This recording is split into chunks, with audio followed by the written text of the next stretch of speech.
బాబు దర్శన్, ఆ, అది అమాయకురాలు. పెద్ద మనసు చేసుకుని నువ్వే దాన్ని అర్థం చేసుకోవాలి.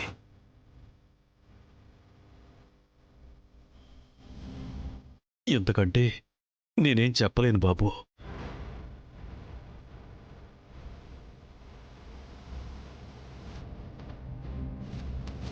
మీ ఇద్దరు నిండు నూరేళ్లు చల్లగా ఉండాలనేది మా ఆశ. వెళ్ళొస్తామండి, వెళ్ళొస్తాం.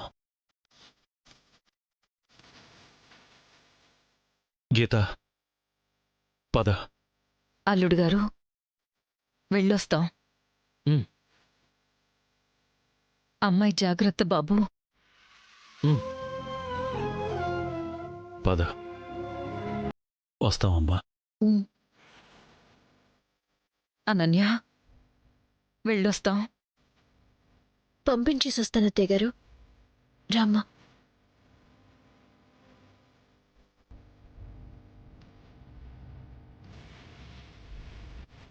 ఇదేంటి, గీతా విశ్వనాథులేంటి ఎప్పుడూ లేంది కొత్తగా మాట్లాడుతున్నారు? అయినా శరణ్య మనింట్లో మనతో పాటు హ్యాపీగానే ఉంటుంది కదా.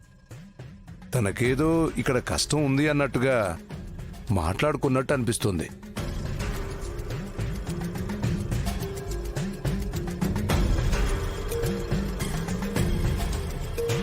అలాంటిదేం లేదన్నయ్య. కూతురు మీద బెంగ పెట్టుకుని ఉండుంటారు. ఆ భయంతోనే అలా మాట్లాడుండుంటారు.